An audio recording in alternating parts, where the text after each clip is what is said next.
snap, crackle, pop. There goes my back. I'm getting old, fellas. Getting old. Alrighty. Welcome back to a little live stream.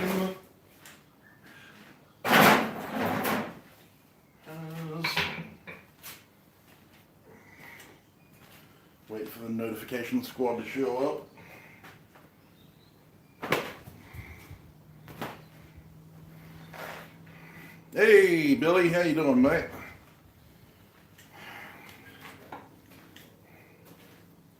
Good morning. Sorry, I'm going to have to poke you in the face. Hey, Ben Toombs, how you doing, mate?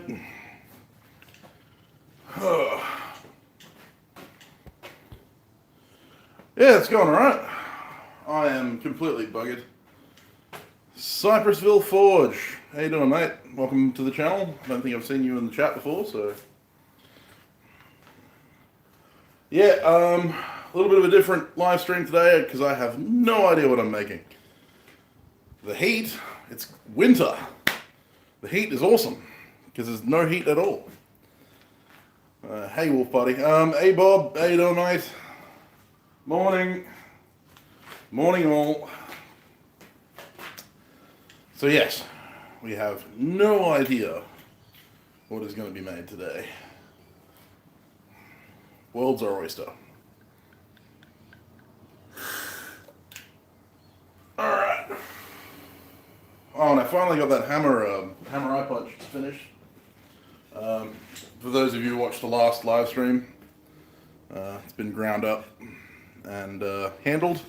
Just a piece of red oak that I had lying around. But yeah, she's already punched a couple of hammers. Works really well.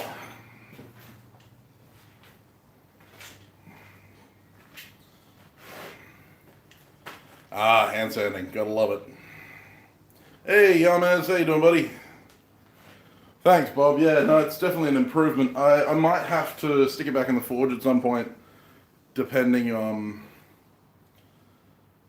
how the angle of that punch actually goes, because it's a little bit off. Fair's middling. Well, you know, it's better than bad.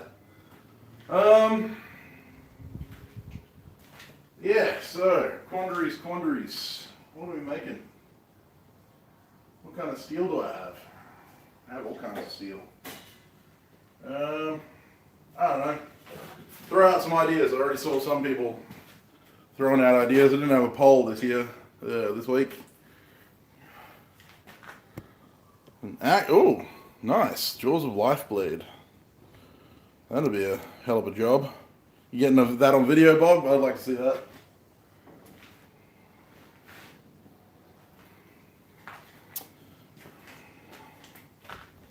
Hey, Rob, how you doing, mate?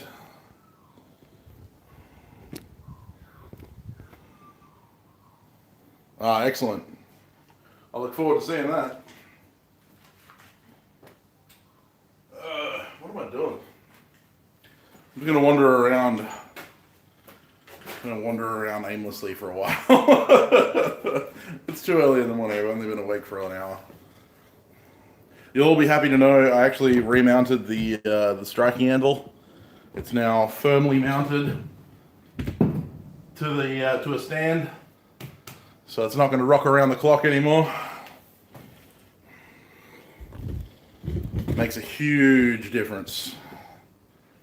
The stump that it used to sit on is now the stump that I use for my little steak anvil that I make. Make a pair of bent scissors. Hey, Donut, how you going? Is it that I look tall, or is it that you know that I'm tall? Hey, Tegron. So, scissors. We have one person saying scissors. I've wanted to make a set. It's so friggin' complicated.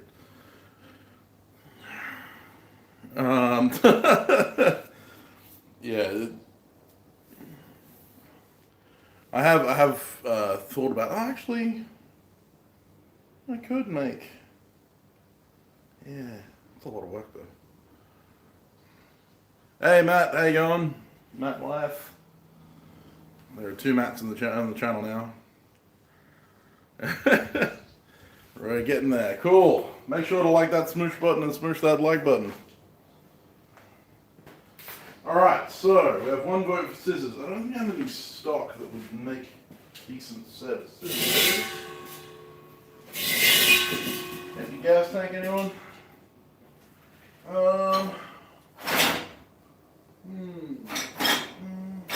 Cable. I don't know what that is.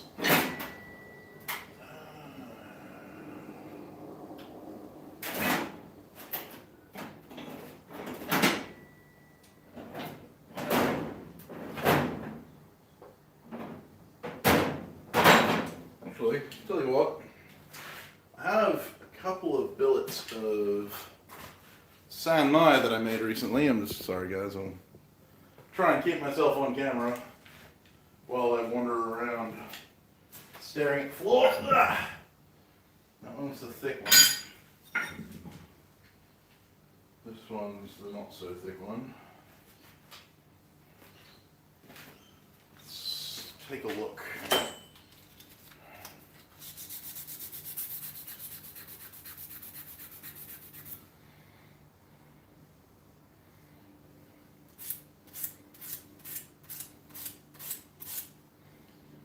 Yeah, looks like the weld took on that one. This is a billet of San Mai that I made in my forge welding live stream all those months ago. What I think I'll do, I'll quickly zip it off the file.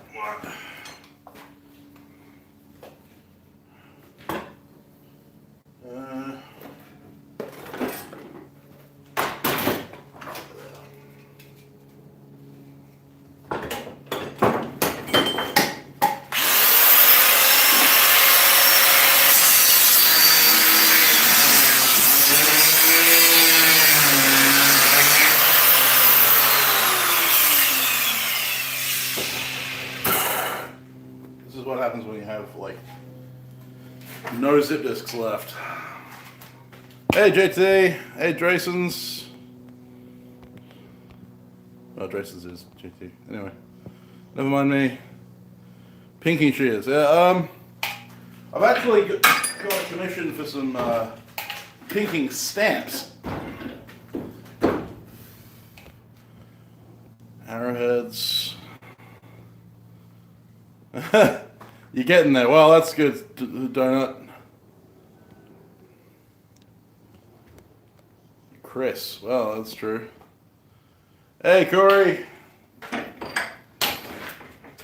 So, I don't really have enough to make a Chris out of this little piece of San Mai. It's only a tiny little barrette like this. See the layers there. It's file, steel, and mild. And if you want to see me make this billet, you can watch the forge welding live stream I did a while back. I did this in my charcoal forge. But yeah, so there's enough in there to make a decent little knife of some kind. 10 booms. Yeah, so I think what we'll do is try and forge a Scandinavian style puko or luku out of this little billet. See how it goes.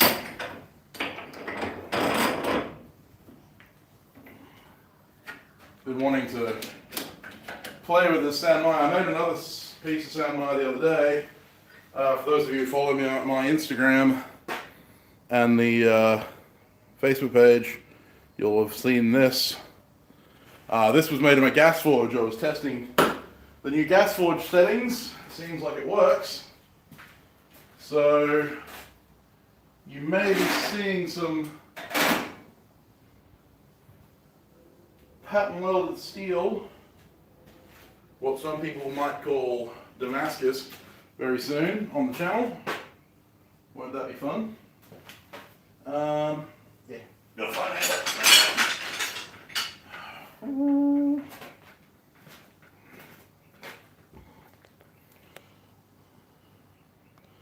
Don't do a Kiridashi. Well, it's San Mai, so Kiridashis don't really come together like that.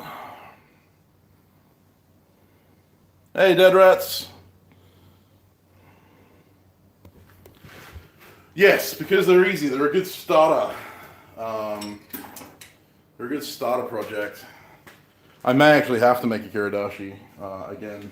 I have made a Kiridashi on my channel, although it's one of my least viewed videos on my channel. How am I doing? Getting distracted, guys. I need a handle for my Sanmai.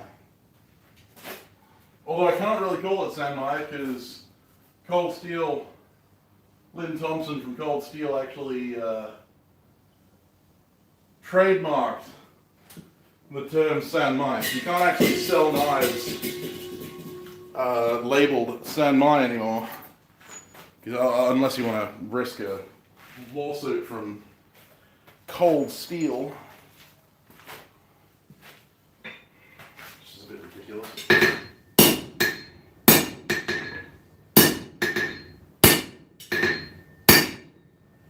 That is very hard. Right.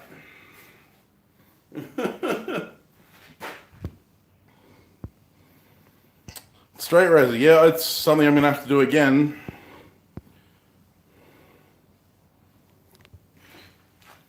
That's cool, young man. It's something that I've thought about doing as well. Hey, Kat, how you going? You reckon that'll work? Yeah, that'll work. I'll make it work. Screw it. You know, you guys don't want to sit here watching me hammer on Cold Steel for a while. Just gonna fire the welder up.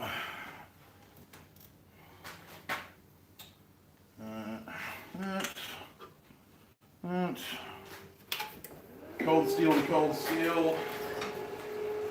Should be okay. I'm running about 90 amps. So I should get relatively quick tack.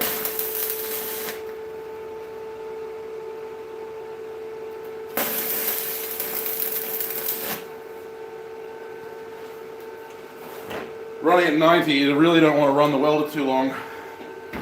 Otherwise, you can end up melting your pieces, especially at this small.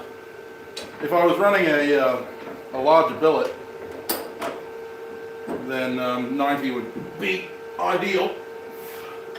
But I am using 3.2 millimeter or 1/8 inch.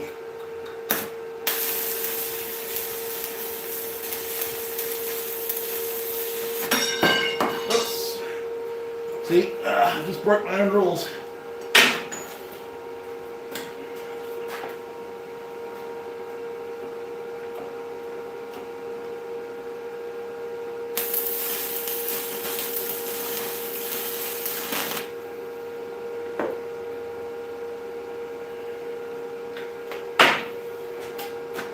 That'll learn me.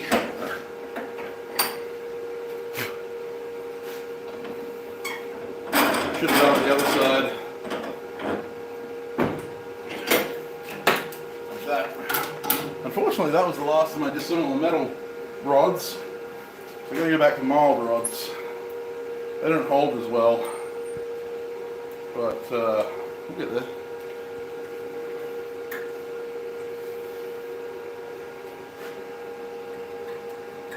I don't want to run this at 90.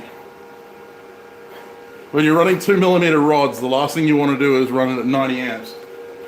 That's a good way to blow holes in these.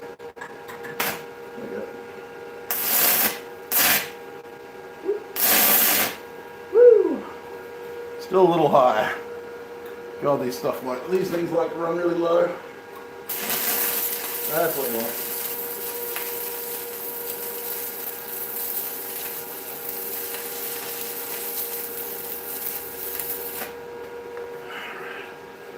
I don't think that weld took as much as I wanted to.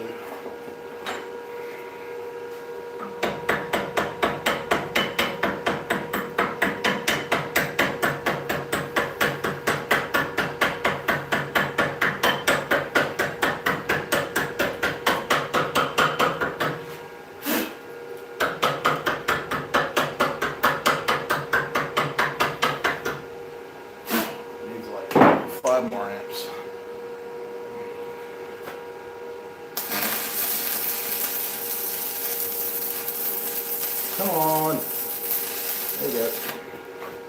That'll do. May have to re-weld the handle at some point.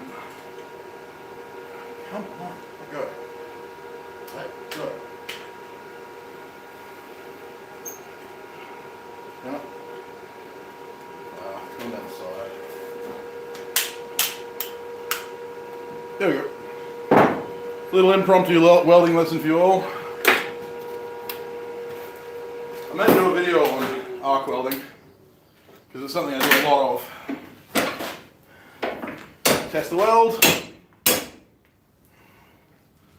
Yep, weld's good. For handles bending. Oh, no, there goes the weld. Yeah, okay. Those are similar metals. This is why I check.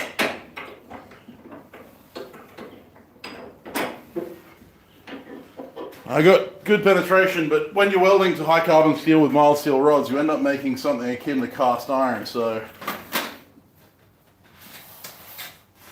the welds can be pretty fragile.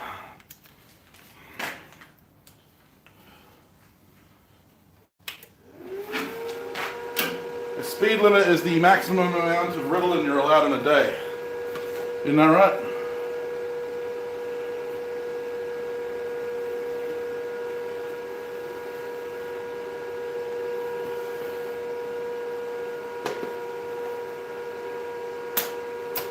Come on. God, these inverters blast.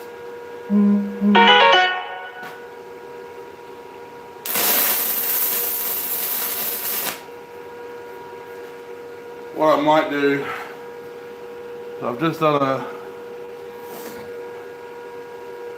Hey Daniel, how you doing?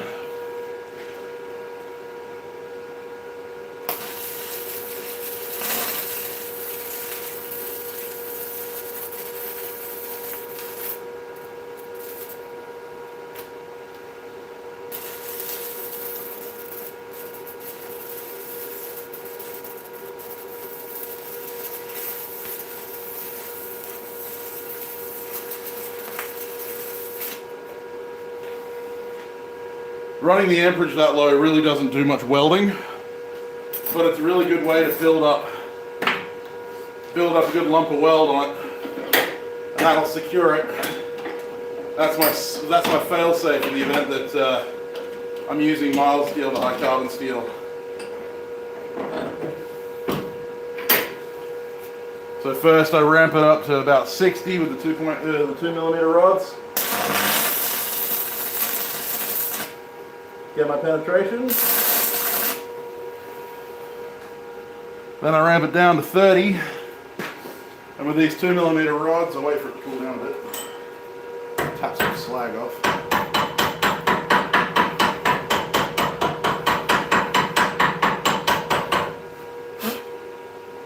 With the 30 amps, I can literally just lay a layer of weld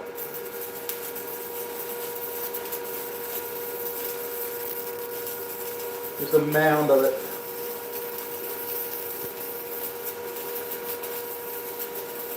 It's important that you have that penetrating weld first. Otherwise, the layer has got nothing to stick to. But it's a really good way to get a solid connection with mild steel to high carbon steel. Unless you're using dissimilar metal rods, which is my normal way of connecting high carbon to mild.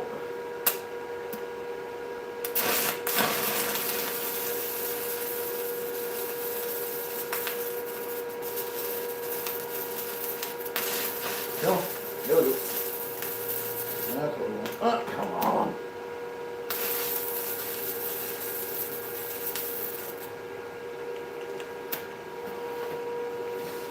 Unfortunately, running at the really low amperages means that you end up with a very sticky arc. It wants to stick to everything because you've got to hold it relatively close. But there you go. You can see it's got quite a lump of weld on it, but underneath that lump of weld is a nice solid weld.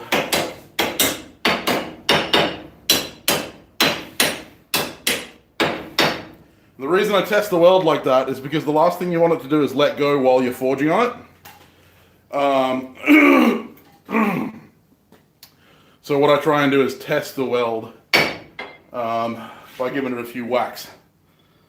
If it holds up, then it's good to forge.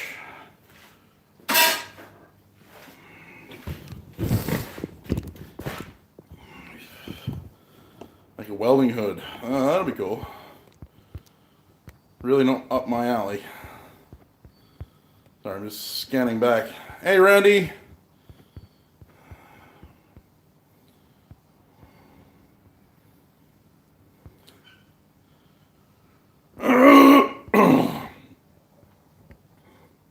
Happy birthday, Cat. 39. Cool.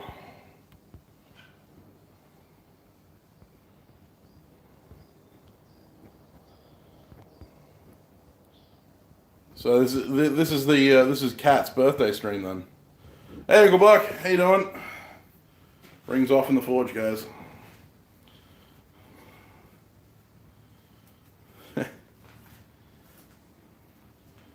Make sure to wish Kat a happy birthday if you come into the stream, guys. Okay, let's get this party started.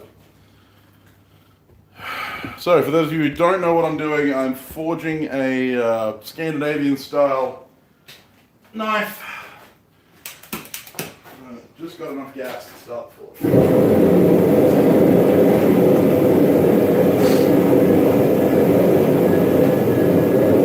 We're making use of a piece of sanmai, or 3-layered laminate, that I made in my forge welding live stream.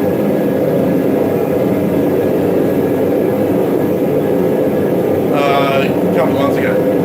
Thanks, Bob. Glad you liked it. Actually, next week's podcast is going to be awesome. We recorded it last night. Yeah, we recorded it last night with David Delagadel from Cedar Forge, and if you haven't checked out Cedar Forge, you need to. He makes the most beautiful swords on the planet. But yeah, we had an interview with him last night. That episode will be going up next Friday. For those of you who haven't subscribed to the Forgecast already, make sure you check it out. Hey M&S, how you doing, mate?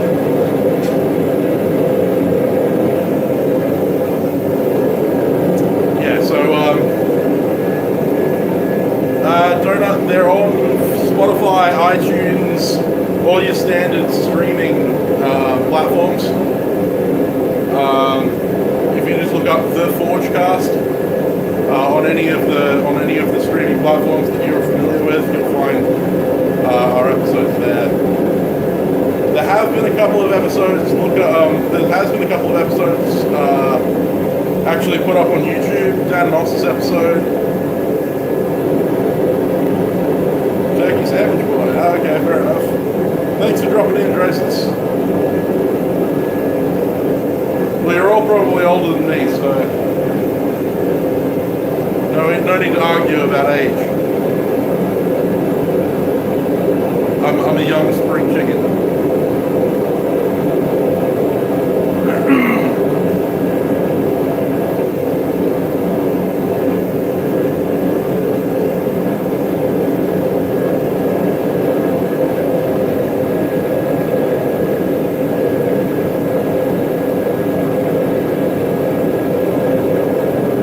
I respect my elders until they give me a reason not to.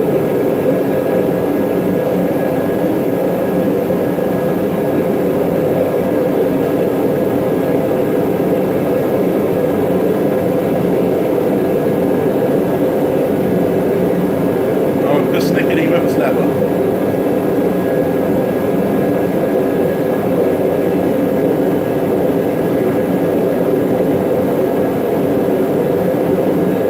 Fair enough, donut. 36. maybe like cheese.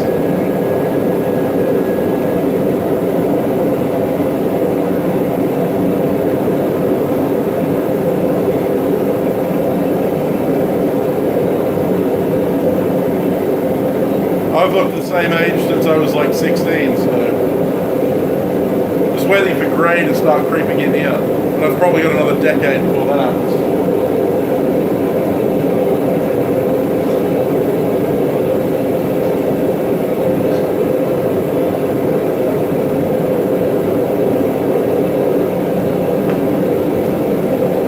That's cool, Ben. Glad you're enjoying the show. Yes, I did, Yavez, we did. Actually, it's been a concern. The moment that you came on the Forgecast, we lost half of our subscribers. So, yeah, thank you for that.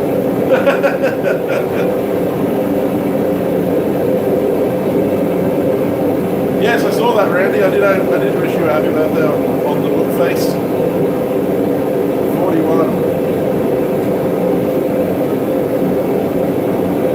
I'm not sure if I've told anyone on the internet how old I am. I mean, I suppose if you follow me on Facebook, then you'll know. But I'd be interested to see what you guys think, how old I am.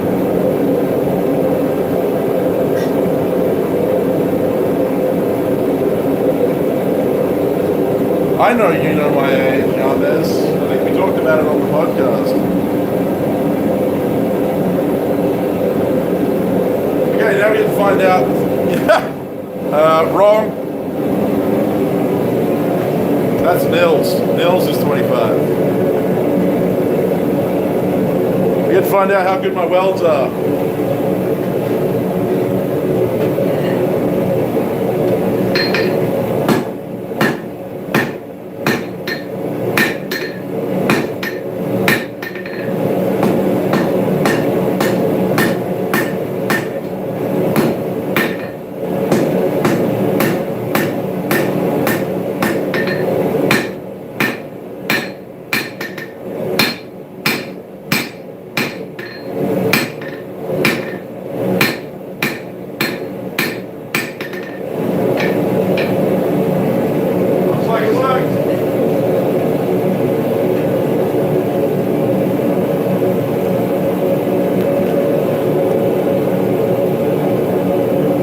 Body was close.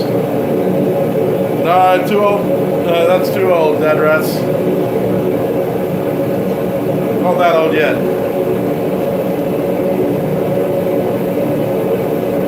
'93. That's exactly right. Yeah, 93.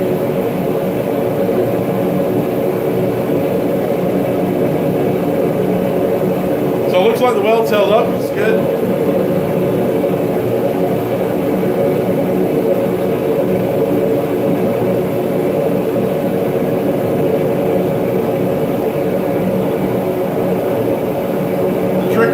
San Mai is, especially when you're working mild steel and file steel, the file steel is going to move a lot slower than the mild steel around it. So when you're forging the jacket,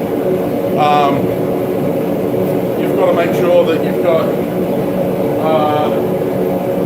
to make sure that you keep it even. I can show you right now. There's fish lipping at the top of the billet there.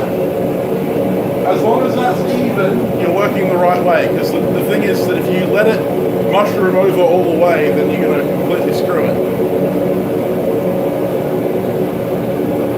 The other thing is you want to work both sides evenly. If you only work the billet from one side, then that side is going to thin out faster than the other side, and you're going to have an uneven San Mai. Typically speaking, with a lot of San Mai, you'll actually just forge the billet out as flat and as far as you can, and then cut the material out and use like a stock removal method. But if you're careful, you can forge it properly. I'm hoping I can. Anyway, I think Ben said, oh no, it was Wolf Party that said 28 or 29. I'm 28. I turned 28 on the 4th of April. Guess my favorite number.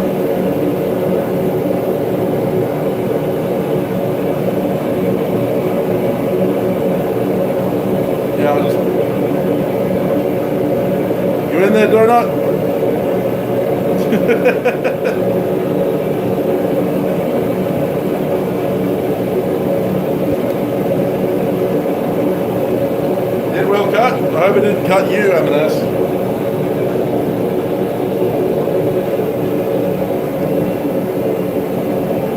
All right.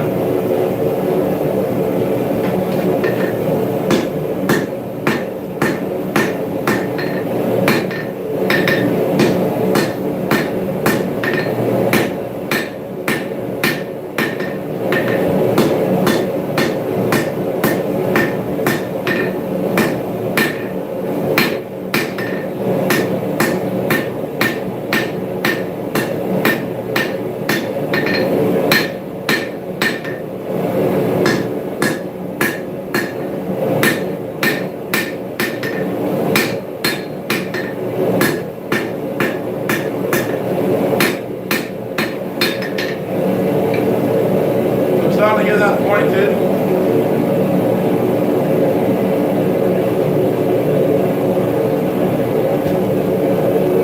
But one thing about Sanmai is you have to forge, you can't forge the bevels. If you forge the bevels, you're going to completely screw it.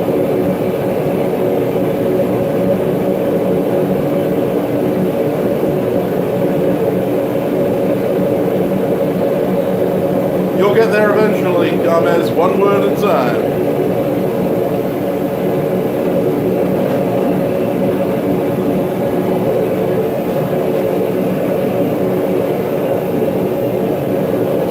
Forge the outline of the piece, but I'm not going to forge the bevels.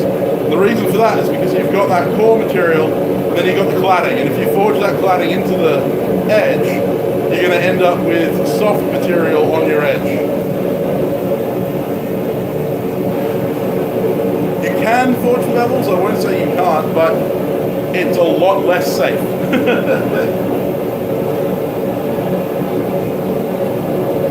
Now comes one of the fun parts, which is getting a distal taper on this stuff, which means that I've got to make sure that I'm forging evenly on both sides, because if that happens, then because if I forge one side more than the other, it's going to thin out unevenly. Sanmai is a really tricky thing to forge with. I'm going to move you closer to the anvil, hopefully we don't drop the screen.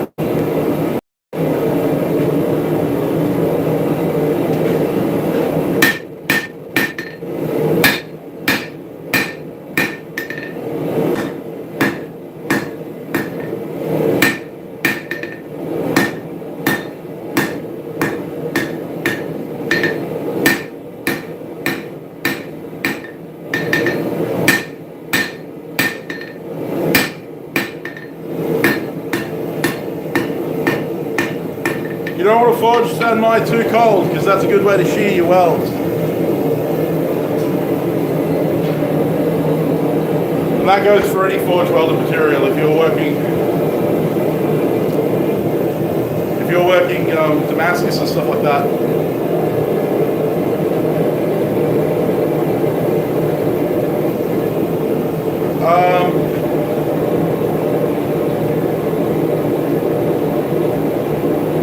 Yeah, when you're forge welding any kind of high carbon steel yarns, I would recommend flux, but that's basically the idea.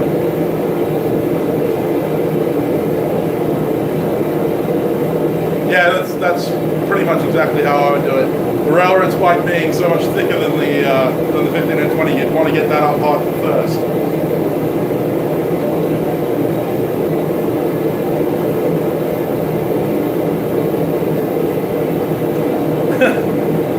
Fair enough. I cut myself all the time. I actually have a cut on my index finger, well, it's not my index finger, it's my middle finger. It's not actually a cut though, it's a crack. I got a blister there and the blister cracked, so. Talking about cracking, this was a sword. This was 30 inches long. But the heat treat went horribly wrong, so. Thanks, Decron.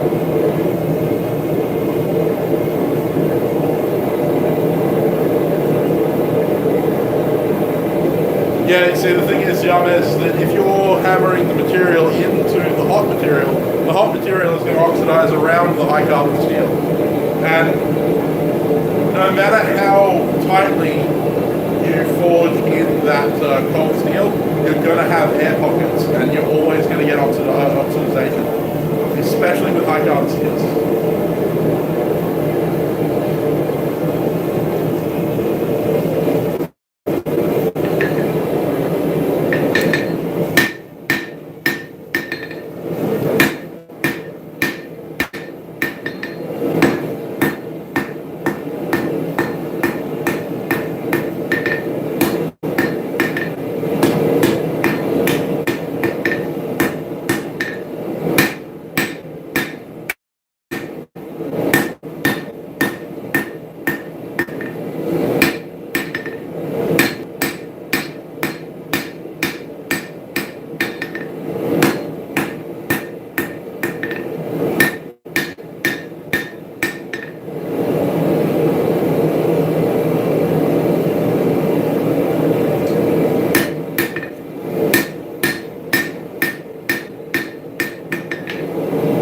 We're getting down to the thickness I want, slowly but surely.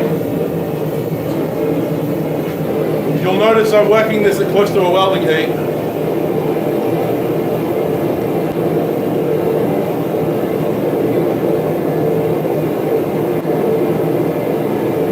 Yeah, that sword, that wasn't the first sword, that isn't the sword that I'm making for the YouTube channel.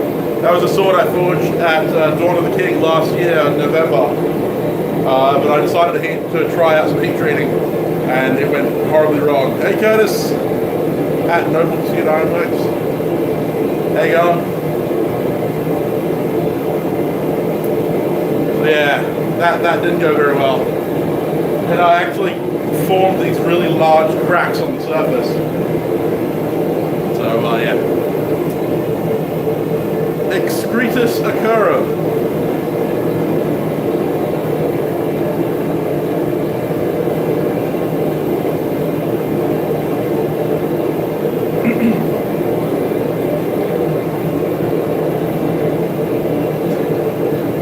So I am forging it close to a welding heat. The longer you leave a piece of sanmai, especially mild on high carbon sanmai at welding temperature, the more carbon migration you're going to get out of that core, which is going to lower your carbon content in the core, which is going to lower its hardenability, and you're also going to get some shadowing in your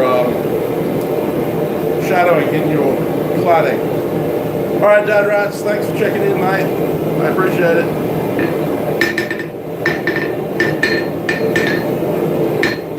Throw some blue food coloring in there and you make a blue popcorn.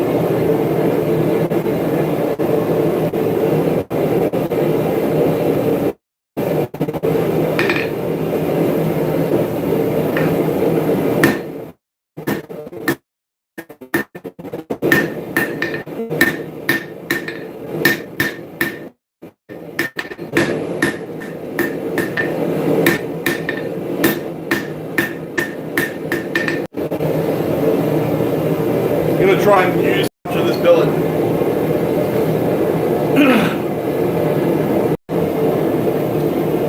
So tonight's forging is a piece of sanmai that I made, file steel, mild steel sanmai, and I'm making a Scandinavian style bushcraft knife. We might actually get to the grinding, I don't know. We'll have to find out.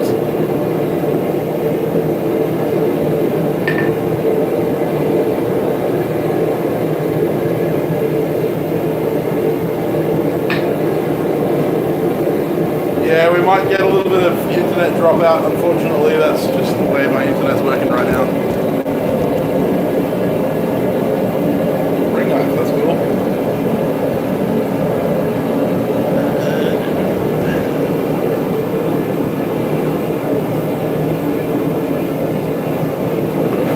Bit more drawing out.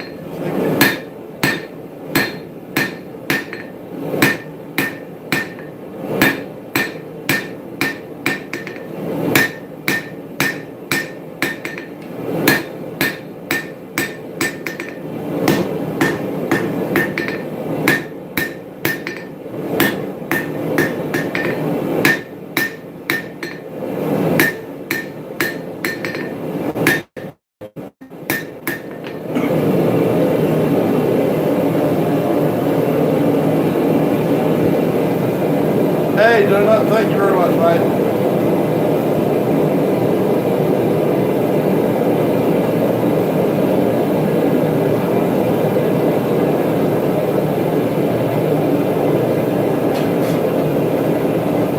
Notice I'm not working this as hard as I would work a normal billet. I'm trying to be very careful of not shearing my welds.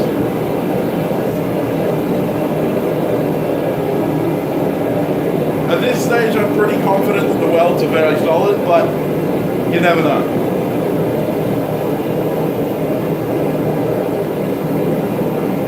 Now I can get some donuts. Well, do you think I need donuts, Donut? Really? I don't think I need any more donuts. Need to cut back on the donuts.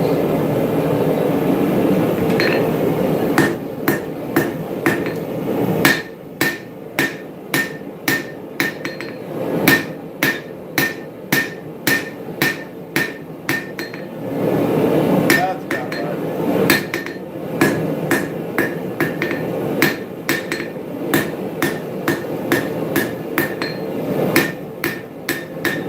Be nice and careful. Where things can go horribly wrong.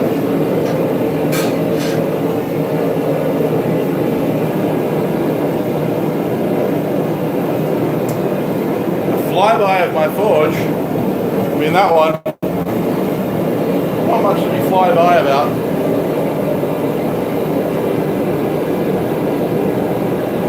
Alright, Yummers, thanks for checking in, mate.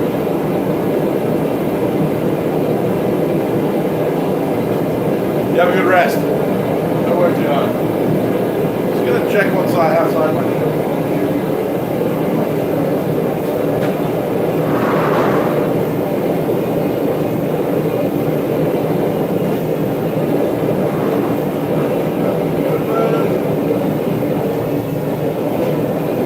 Thought I saw shadows.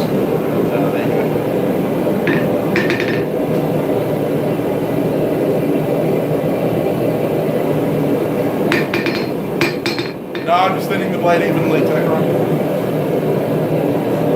You don't want to forge bevels on a samurai knife. You want to bring that tip down a little bit. That's what I like. I like that shape.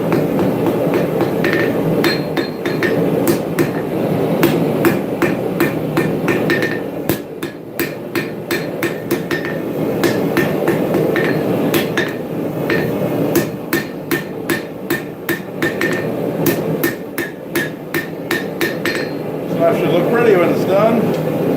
Alright, now we're going to forge in the tank.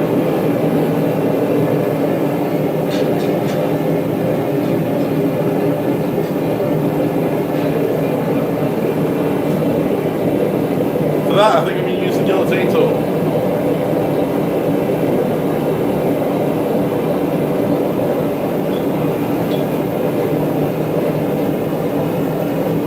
I'm going to use the soldering dice and the guillotine tool. I don't need the super square shoulders this time.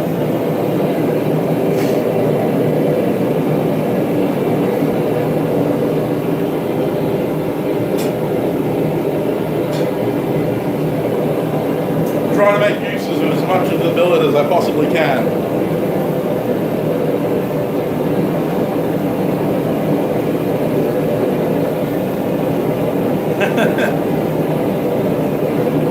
Yeah, first aid kit on the wall. Always important to have a first aid kit. And over here,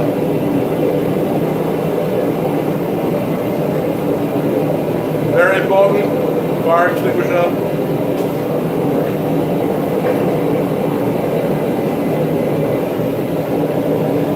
Always important to have your safety gear with you. Right, I can move the tang a little bit faster than I move the blade because I'm not worried about delamination. Tang delaminates, it's not really going to hurt anything.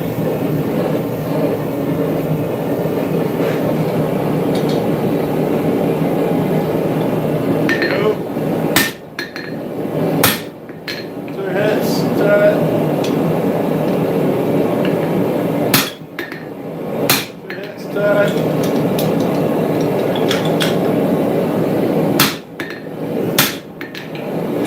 And that should do it, I think.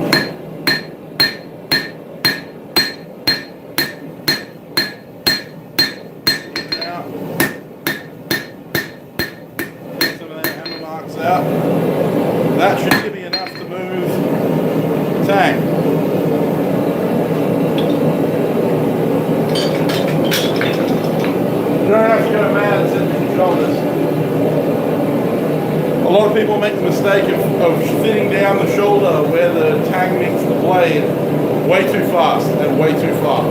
And that creates a really weak connection between the handle and the blade.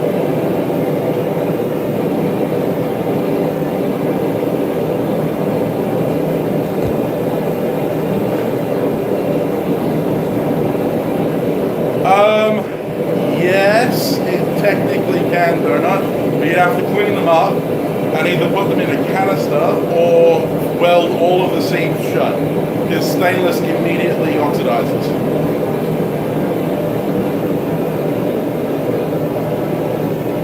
It's impossible to weld unless you've got a completely oxygen-free environment.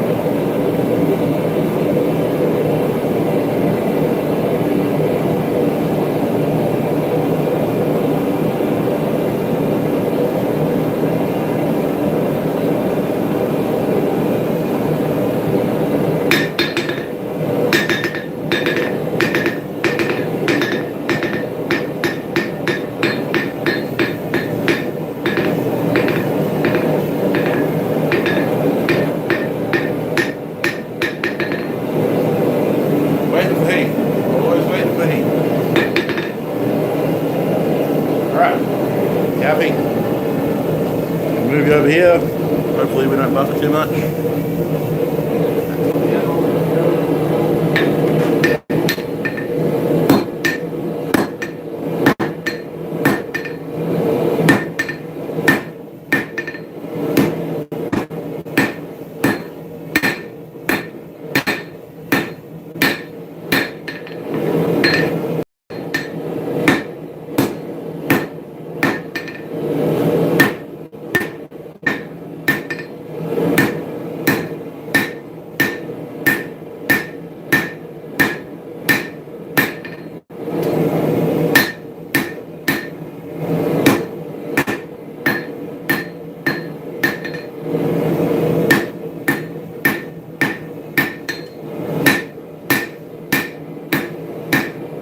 Now we've got the tag established, I'm going to cut it off and we'll work it from the other side.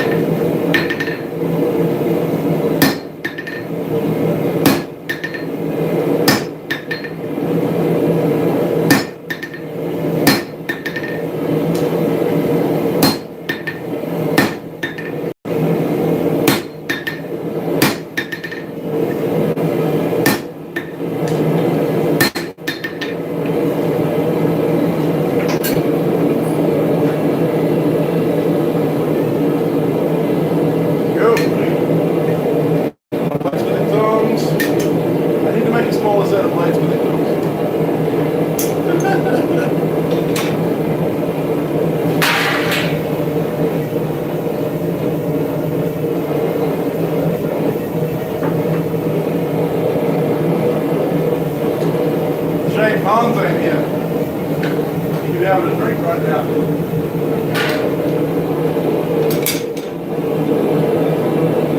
Oh.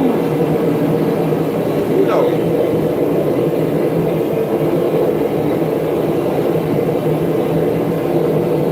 Thanks, Donut. I love Daniel's new Monster Forge.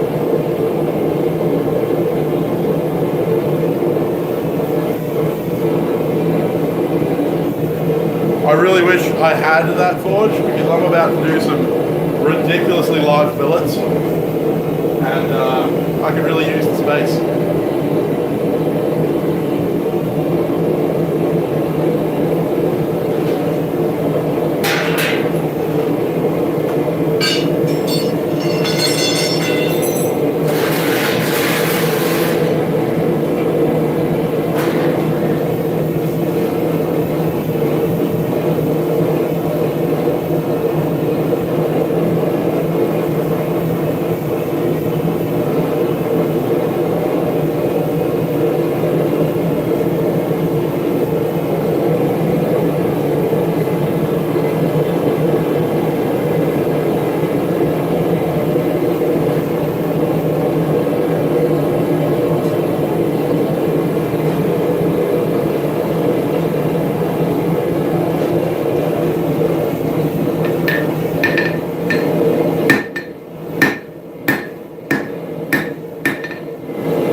around with, you know, kale and stuff.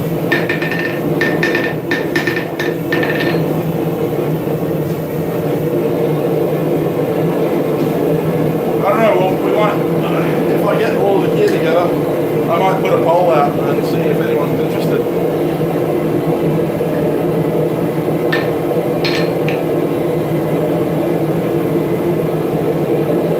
Alright, one more tag forging and I think we'll be done.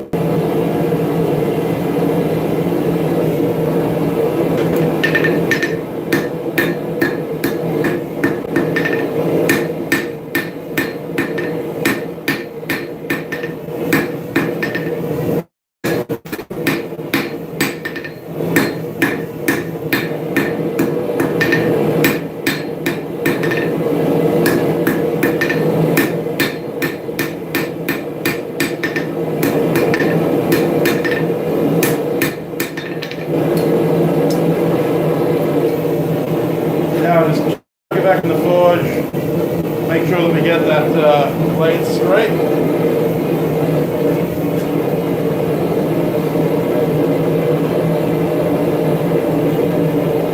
Do a bit of kitai. And if we're going to do kitai, I need one of my dog's head hammers.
This is not the end of the stream, if anyone's wondering. Don't log off just because I finished forging.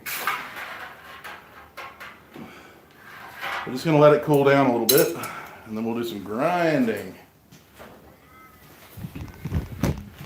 Get to see me, whoop! Get to see me run the grinder for a while. You guys haven't seen me do that in a while.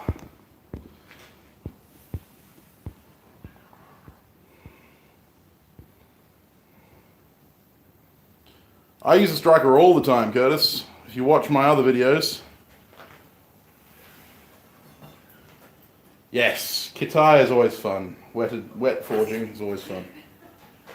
But yeah, I use the striker all the time. Mick Andrews, who's the main man. One man power hammer that I work with. He and I, ooh, snap, crackle, pop. You hear that? God, it sounds like I'm cooking a steak. Yeah, yeah, if you guys watch my hammer making videos and stuff like that, you'll see that I work with strikers all the time. Every week, actually, I get him out. Be lost without him if I was honest. But yeah, I use a striker to make all my hammers and drifts and stuff like that, because if I was trying to do that on my own, I would probably kill myself trying to work that hard. But yeah, striking is definitely useful.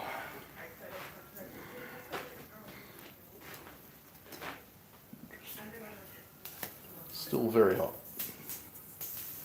Sizzle, sizzle. Yeah, I know, Bob. You're so much better than me. Remind me of Seth Wood. I'm lazy. I like to have someone else do my swinging for me.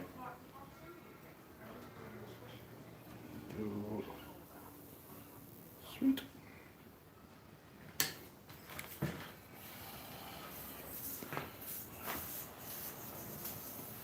Just waiting for it to cool off.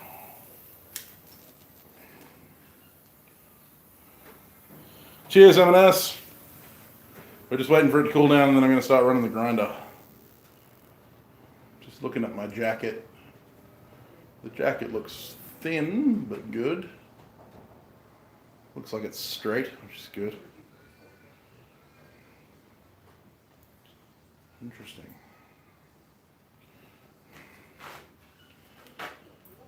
Yeah. Just want to get to the point that it's not doing that, and I will go from there.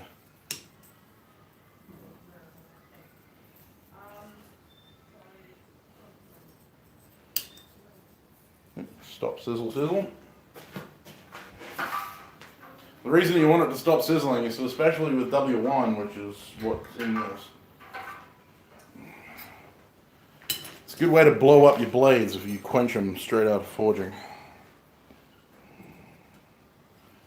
It's relatively clean. It's going to be a good little bushcraft knife. It's actually quite large, comparative. Fingers length, a little bit over my finger length. So that makes it about 4 inches.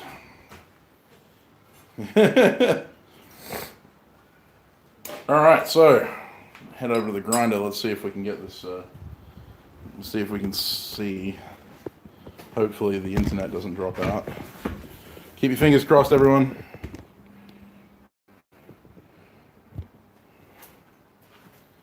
Alright. What are we doing? How are we looking? Everyone still here, or are we?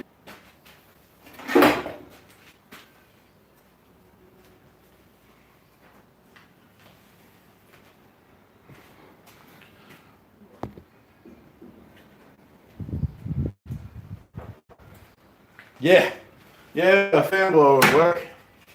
So that's Trizax.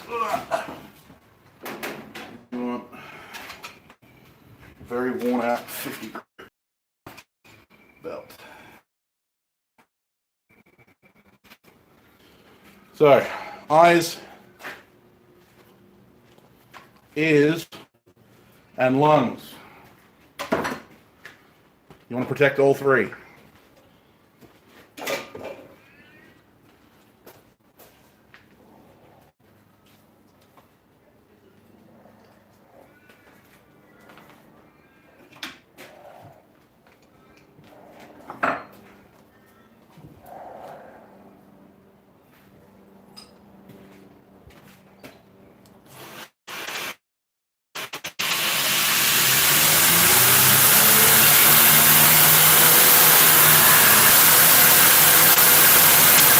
That's what you want to see.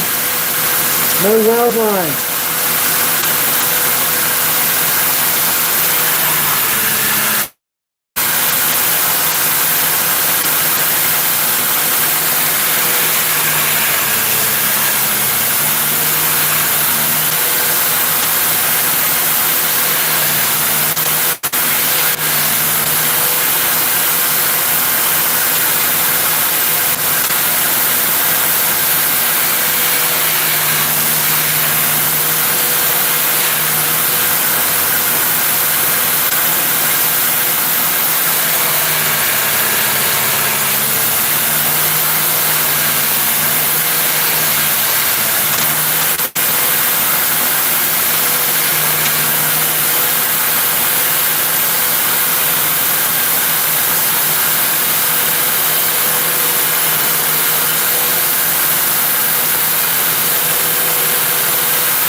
There's the profile. Doesn't take much when you've got a good forging.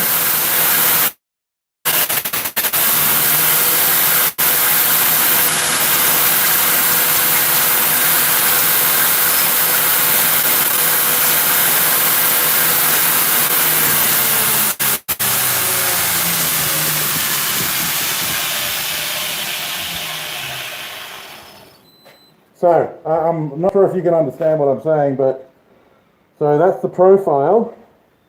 And like I said, if you've got a good forging, a good clean forging, it doesn't take much to get your good profile on there. And if you can see down the length of it, there's no weld lines showing on either side, which means that my welds were completely clear. That's awesome. I'm really happy with that. And even on the tang, no weld lines. I'm really happy. Love it. Alright, so what we're going to do is I'm just going to quickly hit this with a blowtorch, and I'm going to dunk it in some ferric chloride to see if our edge billet's still in the center. I know this says acetone, but it's ferric chloride. Oh.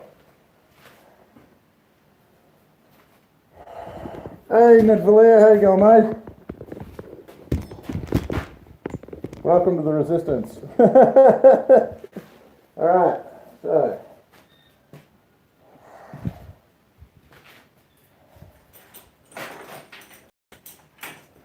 See if I can get my little blue blowtorch to work.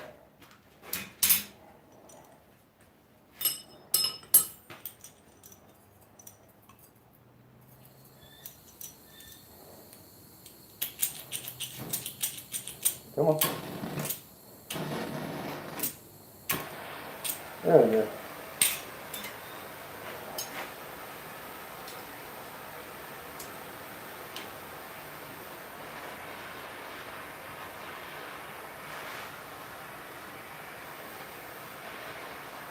The reason I'm heating this up is because hot steel etches faster than cold.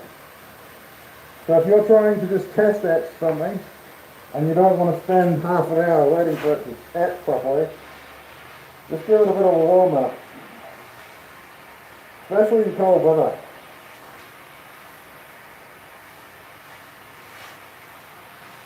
Doesn't take long. It doesn't need to be super hot. That's probably good enough. Woo! That worked.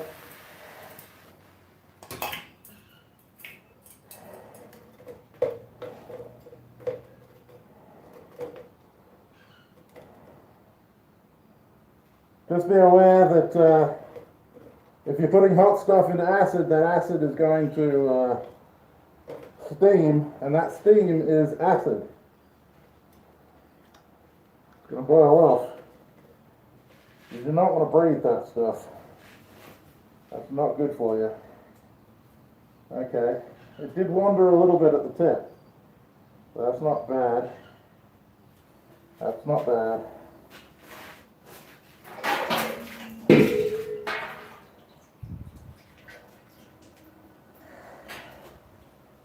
Okay. Cool.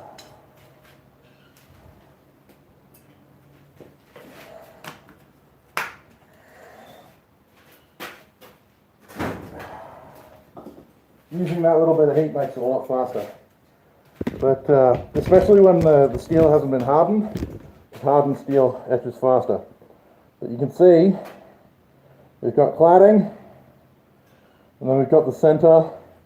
Now down towards the tip, it does wander off to this side here, on both sides. Wanders that side and that side, which means it's slightly canted inside the billet, but the edge billet is wide enough for me to grind that. That's fine. Right now what's going on is that I just etched the edge of the San Mai billet that I forged into a blade to see the edge billet, see if it's going center, which is not entirely. I did have a little bit of wandering up here, but I think it's savable. So we'll head back over to the grinder and we'll put a bevel on it. Now this being a Scandinavian knife, the bevel is actually quite short, quite narrow this way, and quite steep for woodworking.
Cool.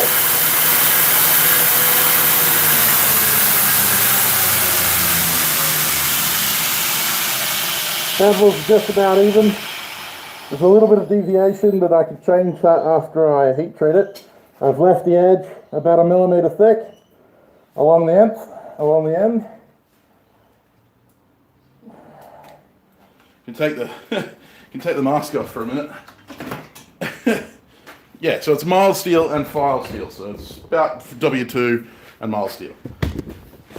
Right, so ground the edges. There is a little bit of deviation in this. Now that will happen naturally because of the hammer marks, but the angle is about the same.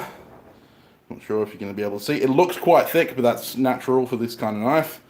The edge is 1 millimeter thick.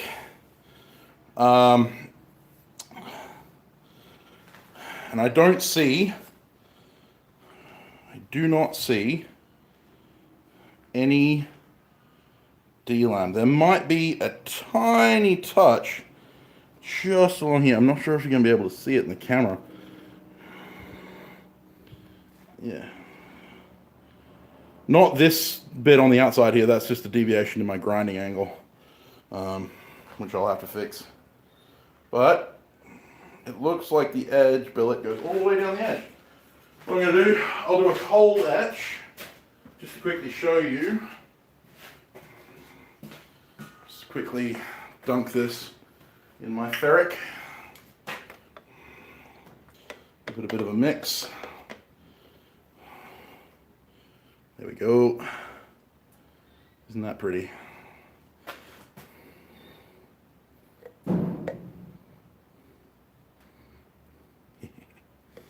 Love it when a plan comes together.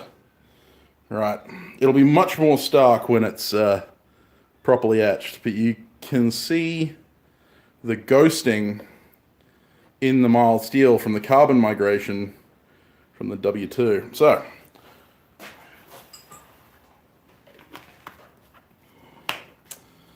coming up on an hour and 15 minutes. I might have enough time to heat treat this, but I'm not going to have enough time to show you the entire process.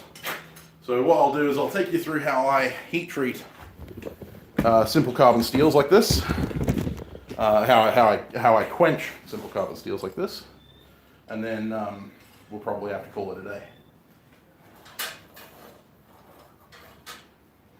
So we're going to do a couple of normalizing cycles. Oh, I hate doing this, but my piezo electric igniter is done out of gas. What I'm going to do, turn the air off almost completely.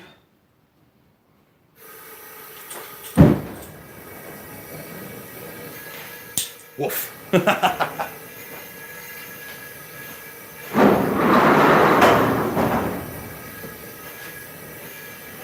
It's a good way to hurt yourself, don't do that. So I've turned the air almost completely off. You can see the flames are quite fluffy. I don't want it raw.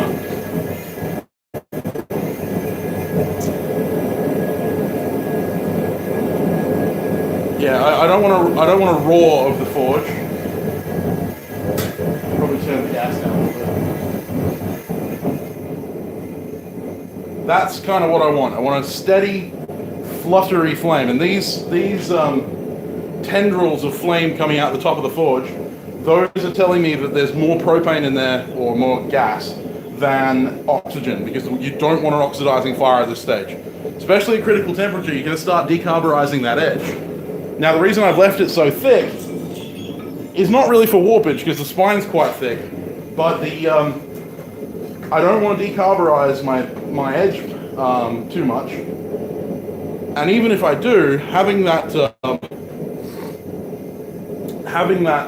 extra little bit of thickness means I can grind past the decarburization to good steel.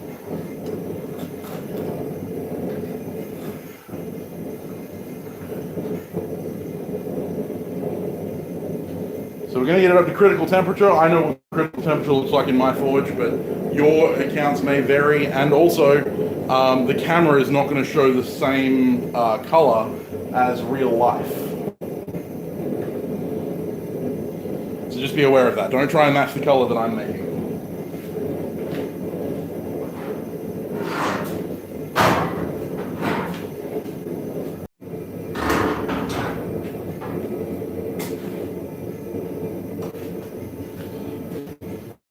Okay, apparently the internet can't handle me having the door closed. Sorry, guys.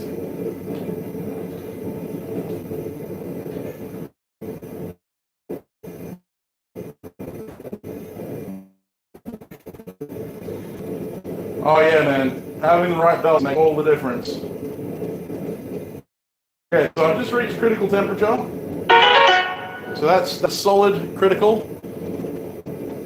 It looks hotter in the camera than it is in real life. And now I'm just going to let that normalize on top of the bench. And what we're going to do is find me a railroad spike or some kind of large piece of steel.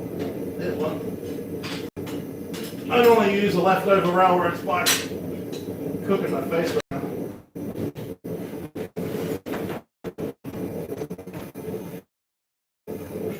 Now, on the bottom of it, to preheat the whole thing.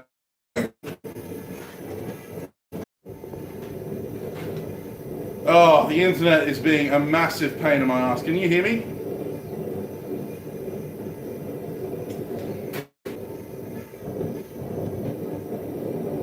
Yeah, I've shifted it back.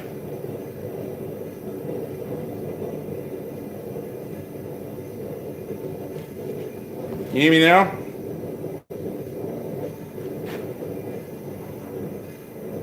Hello? Anyone hear me?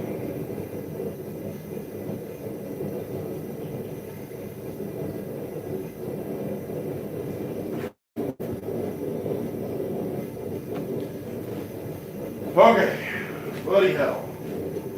Welcome to Australian internet, folks. The moment there is a cloud in the sky, we have a problem. Okay, so I'm not sure what you guys caught, but basically I've done one normalizing cycle of the blade, and I'm currently heating up a railroad spike to then heat up my oil. Unfortunately, from back here, you're not going to get as good a view.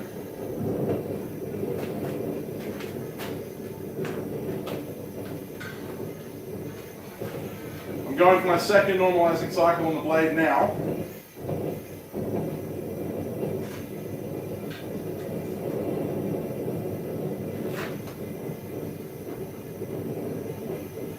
I'm being very mindful of warps. It can warp in the normalizing cycles. If you're normalizing, you should be checking for warps between cycles.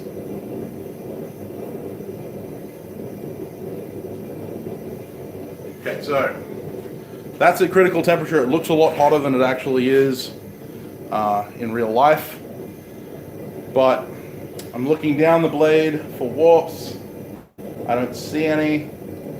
Looking down the edge for warps. I don't see any. I'd really like to close the door to be able to give you the look at the recoalescence on the blade, the decoalescence and recoalescence, which is a really cool thing. But unfortunately, the internet doesn't want to play games. Doesn't want to play ball today. Right, so railroad spikes hot. Spin around.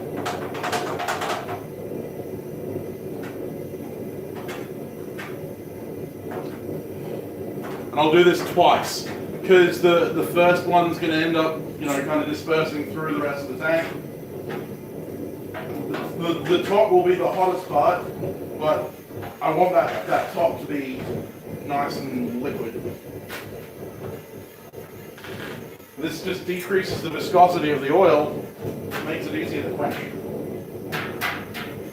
Now W1, W2 are water quenching oils. Water quenching steels, but you realistically do not want to try water quenching unless you're very confident in what you're doing. It's a good way to have a blade go crack. Trust me, I know, I've done it. Too many times to count. Everyone's still there. Haven't had any more stupid dropouts. The moment there's a cloud in the sky, internet drops out.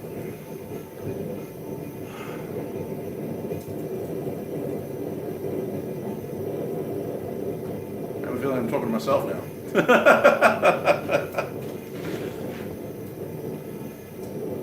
I have a frog in my pocket. Yeah, I do. Ribbit.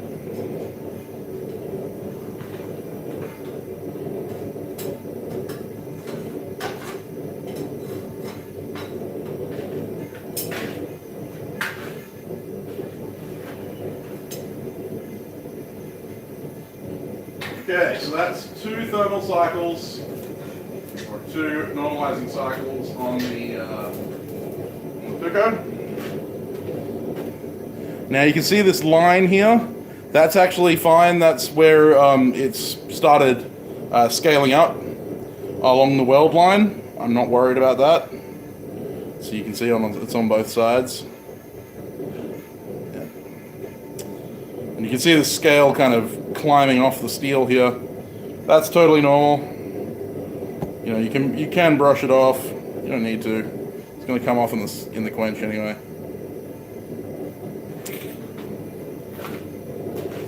So now we're going to go for the third heat, which is going to be the quenching heat.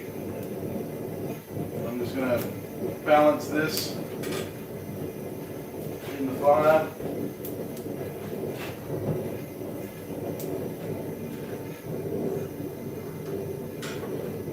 Quench this railroad spike in. Heat that oil up some more.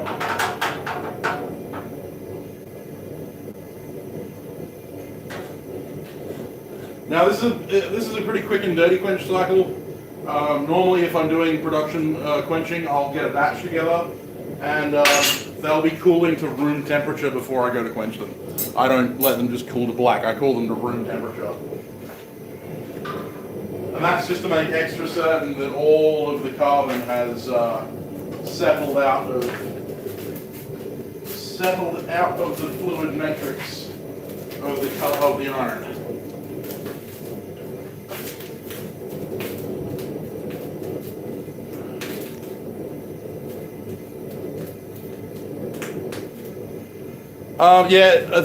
Thickness does have a lot to do with it.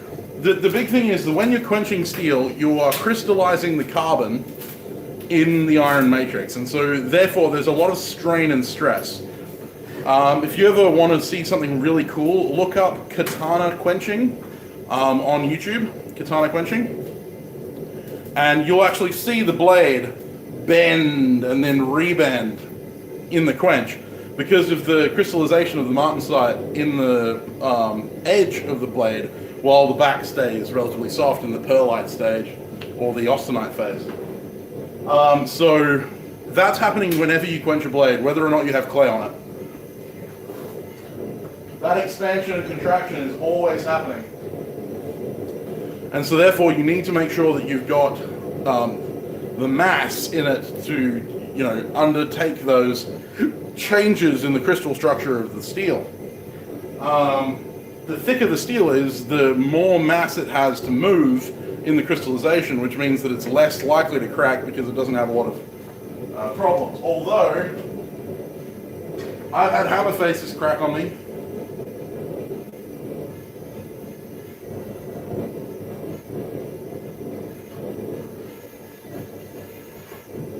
Okay, so I've now got an even critical temperature. I get a nice grip on my tongs because I do not want to lose this in my quench tank, he says. And I'm going to move it up and down.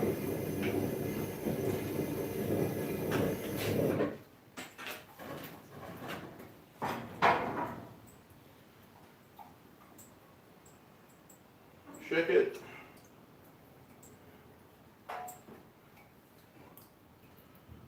If this was a dagger, I would have, taken it out, and if it was a longer blade, I would have taken it out after the 4 seconds in the quench to make sure that it's perfectly straight before I finish the hardening cycle. But in this case, I don't really need to. In sanmai, you can get what's called explosive delamination, especially with mild steel, high carbon steel laminates. Because the high carbon steel is the only thing that's undergoing the strain of quench, you can get the, if your welds aren't secure, then that expansion and contraction that happens to the high carbon steel that we were just talking about will happen to your core, and the cladding will literally just pop off.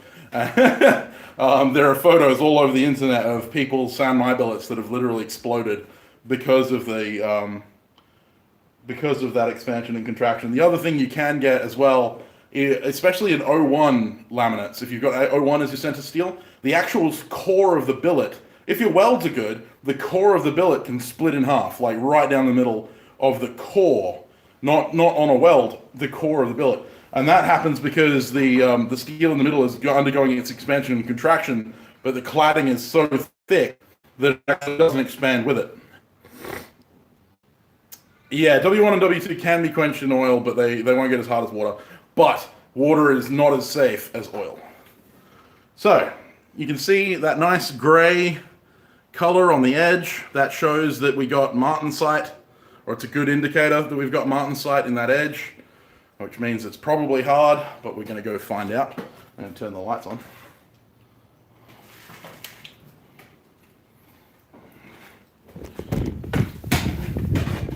Hope we don't drop the stream again. Stupid friggin' internet. Hey Jared, how you doing, buddy? Got myself an old file.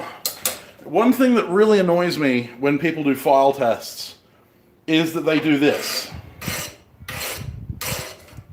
Files only cut in one direction. So if you're doing a file test, you need to file into the edge. You need to actually cut with the file. Because what you're trying to do is see if the file will cut it. If you're going backwards, then I can skate this I can skate a file over mild steel. I can skate a file over bronze if I'm pulling it backwards.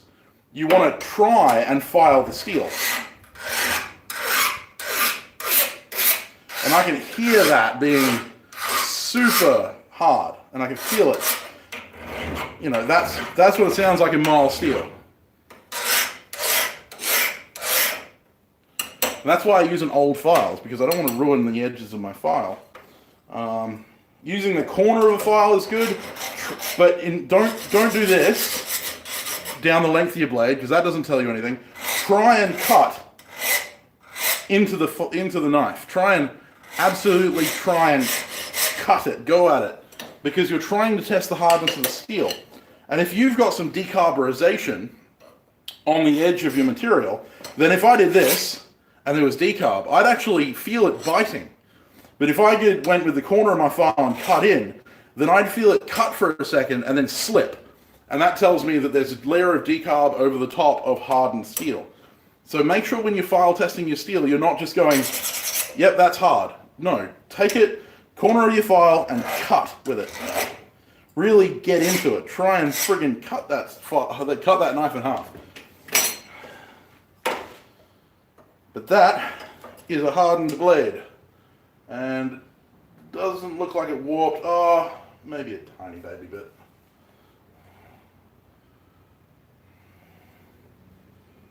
Maybe a tiny baby bit of a warp. But that's nothing we can't deal with. So this is going to go in the oven. But I'm going to let it cool down and I'll show you what we've got.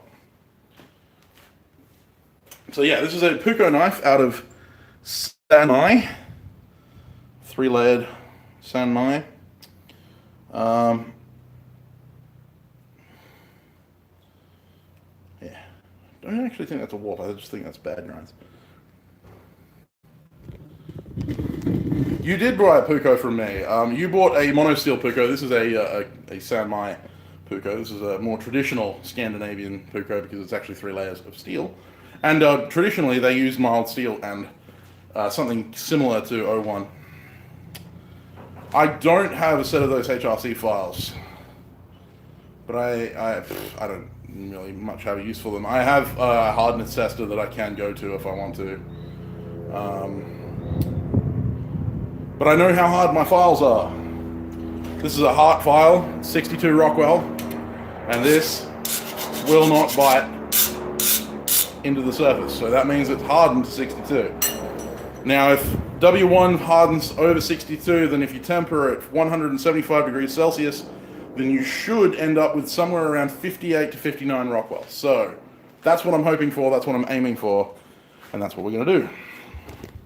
You guys have probably seen this in my videos before, but my super complicated tempering setup is this little toaster oven. Super special toaster oven. It's high tech.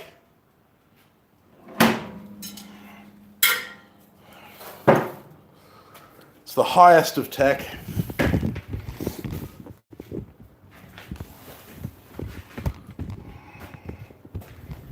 Highest of tech.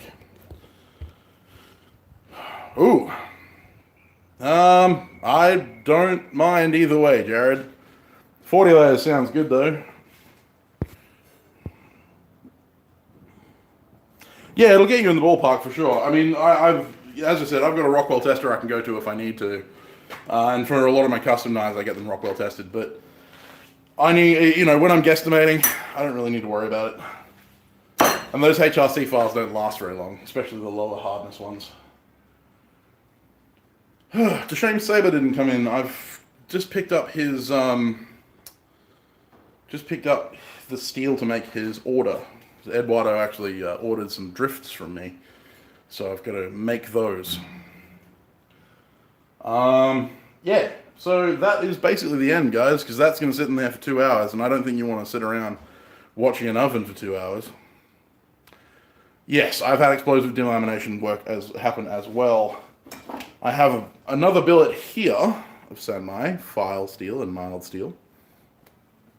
Ooh, hammering, cool. And I might think about doing a giveaway for this. If you guys are interested in that, I might actually think about giving this away to one of my wonderful subscribers. We'll see. I'll think about it.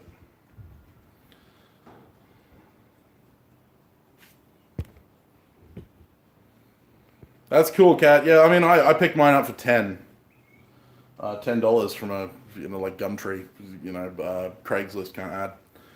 Thanks, Kat. It's kind of why I started this YouTube channel. I want to entertain you guys, and I want to show you some stuff that's really cool and stuff that I really like making. I really like, making all the stuff for you guys, but I also really enjoy teaching. I really enjoy sharing my passion. It's one of the reasons I run classes here in WA.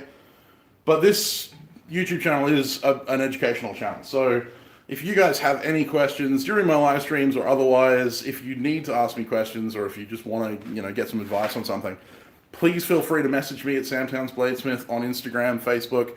Leave a comment on one of my videos. I'm always happy to answer your questions if you have any, because that's what I'm here for, guys. I'm here to share. As any of you who follow my Instagram and Facebook pages will know, these two spearheads, this one from the live stream and this one from a demo I did a while ago, are available on my Etsy store. Etsy link is down in the description below. They are razor sharp and ready to rock and roll. They're awesome. I love these things. But yeah, they're available on my Etsy store at the moment. I have a couple of Japanese dog's head hammers available on there as well. If anyone's looking for a dog head, that's the one. If you want to support the channel and you don't want to use Super Chat, which I totally understand, you can support me through Ko-fi or Patreon. Ko-fi is a single-time donation platform, and Patreon is a monthly subscription platform where you get all kinds of cool background stuff. So make sure you check that out as well. It's always fun to have new patrons. I picked up a new patron recently, Rich Miller. Thank you very much, Rich. If you ever watch this in review, Shadow has come to visit. Hello, Shadow. Say hello to Shadow. Hello. Hello. What you doing? What you doing? What you doing? What you doing? All right, out. Good go. Dogs. Gotta have a shop dog. So I've got some really big projects coming up. I will be turning 7 pounds of steel into a sledgehammer. We're gonna try a sledgehammer. It's gonna be fun. We've also got some Damascus to make. It's gonna be fun. And I've also got this custom buoy. This is not a video. This is actually going to be on my Etsy. This is not going to be on my Etsy. This is going to be on Instagram and Facebook page. So yeah. Yes, I know he didn't even buy it. You probably got to give it to him. And I will have these axes on the Etsy page as well relatively soon. I've got to make some tooling to make more of these because I really like this pattern. So anyway, guys, I'm going to jump off. I have a wife to spend time with. We've been kind of apart for the last 2 weeks. So we're gonna spend some time together. So I hope you enjoyed the live stream. I'm glad you guys came along to have a look. Hopefully you learned something. If you didn't, please let me know, and I will try and teach you something else in the next one. Anyway, guys, I'm going to jump off. Hope you have a fantastic weekend, and I will see you on Wednesday with a new video. No idea what it's going to be yet, but I will see you then. Cheers, guys.